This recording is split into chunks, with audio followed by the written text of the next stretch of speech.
అమ్మడమేంటి? అసలు నువ్వేం మాట్లాడుతున్నావ్? అని సాగర్ ఆశ్చర్యంగా అడగడంతో, అంటే నా ఉద్దేశం నీ దగ్గర ఉన్న మెడిసిన్ ఖరీదు ఎంత అని చెప్పాడు గౌతమ్. నిజానికి గౌతమ్ ఇప్పటికీ కూడా సాగర్ దగ్గర ఉన్న మెడిసిన్ పనిచేస్తుంది అని అనుకోవడం లేదు. కాని గౌతమ్కి ఏ విధంగా అయినా తన లెవెల్ పెంచుకోవాలని ఉంది. కాబట్టి వచ్చిన అవకాశాన్ని మిస్ చేసుకోకూడదు అనుకున్నాడు. గౌతమ్, నువ్వు చాలా ధనవంతుడివి, శక్తివంతుడివని నాకు బాగా తెలుసు. కాని ప్రపంచంలో ప్రతిదీ డబ్బుతో కొనాలనుకోవడం మూర్ఖత్వమే అవుతుంది అని అన్నాడు సాగర్. అలా అనకు బ్రదర్, నువ్వు ఇప్పటికే మాకు చాలా సహాయం చేశావు. మళ్ళీ నీ దగ్గర నుండి ఆ పిల్ ఊరికే తీసుకోవడం నాకు ఎంతమాత్రం ఇష్టం లేదు. ఏదో ఒక అమౌంట్ చెప్పు, తీసుకుంటాను అని కొంచెం మొండిగా అన్నాడు గౌతమ్. ఆ మాటలు విని సాగర్ ఆలోచిస్తూ 20 అని ఏదో చెప్పబోయాడు. వెంటనే కల్పించుకున్న గౌతమ్, సరే 20 కోట్లకు ఫైనల్ చేసుకో బ్రదర్ అని అన్నాడు. ఏంటి, 20 కోట్ల? ఇతనికేమైనా మతిపోయిందా? ఇలాంటి వాళ్ళు ఒక్కరుంటే చాలు, నేను ఈ మెడిసిన్ అమ్ముకుంటూ బ్రతికేస్తాను. ఎంటర్టైన్మెంట్ ఇండస్ట్రీలో కంటే ఇక్కడే ప్రాఫిట్స్ ఎక్కువగా వచ్చేలా ఉందిగా అని మనసులో అనుకోని నవ్వుకున్నాడు సాగర్. సాగర్ దగ్గరికి వచ్చిన గౌతమ్, చూడు బ్రదర్, నువ్వు చెప్పగానే నేను ఆ పిల్ని తీసుకుంటున్నాను.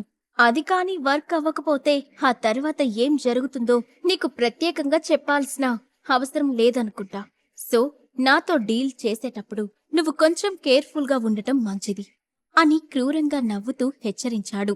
నీ గురించి తెలియని వాళ్ళు ఎవరుంటారు గౌతమ్? డోంట్ వరీ, నా మెడిసిన్ పైన నాకు పూర్తి నమ్మకం ఉంది. నువ్వు ఖచ్చితంగా లెవెల్ అప్గ్రేడ్ చేసుకుంటావు అని కాన్ఫిడెంట్గా చెప్పాడు సాగర్. సరే అయితే ఆ పిల్ ఇవ్వు అని సాగర్ చేతిలో ఉన్న టాబ్లెట్ని అందుకునే ప్రయత్నం చేశాడు గౌతమ్. కాని వెంటనే చేతిని వెనక్కి తీసుకున్న సాగర్, నువ్వు ఒక రేటు చెప్పావు, బట్ నేనా రేట్ని ఫైనల్ చెయ్యలేదు. డీల్ని మరికాస్త ఇంట్రెస్టింగ్గా మారుద్దాం, ఏమంటావ్ అని కళ్ళెగరేశాడు. అంటే నీ ఉద్దేశమేంటి అని గౌతమ్ అనుమానంగా అడగటంతో, ఏం లేదు, నాకు 20 CRతో పాటు ఆ గోల్డ్ రింగ్ కూడా కావాలి అని పక్కనే ఉన్న బాక్స్ వైపు చూపిస్తూ చెప్పాడు సాగర్. దాంతో భారంగా నిట్టూర్పు వదిలి గోల్డ్ రింగ్ ని సాగర్ పైకి విసిరాడు గౌతమ్. నువ్వు ఇంకా ఏదైనా పెద్దగా కోరుకుంటావనుకున్నాను. నా దగ్గర ఉన్న సంపదతో పోలిస్తే ఈ గోల్డ్ రింగ్ ఏమీ కాదు. ఇప్పటికైనా ఆ పిల్ ఇస్తావా అని చెయ్యి ముందుకు చాచాడు గౌతమ్. దానికి సరే అని గౌతమ్ చేతిలో ఆ పిల్ పెట్టాడు సాగర్.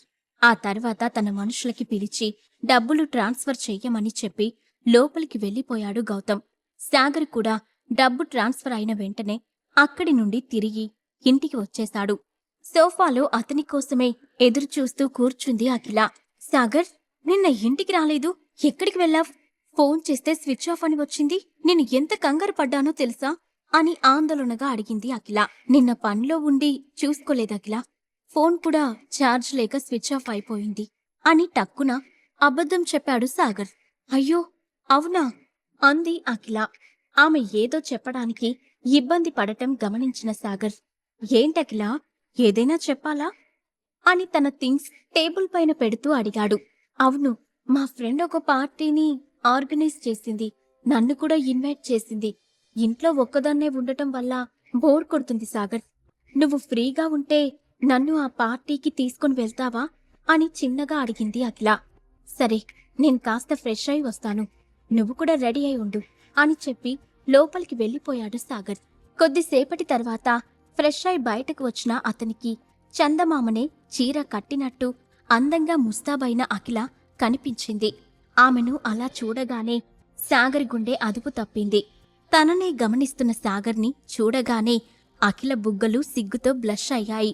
సాగర్, వెళ్దామా అని ఆమె ఇబ్బందిగా పిలవడంతో, హా వెళ్దాం పద అఖిల అని తడబడుతూ ఈ లోకంలోకి వచ్చి కార్ కీస్ తీసుకొని బయటకు వచ్చాడు సాగర్.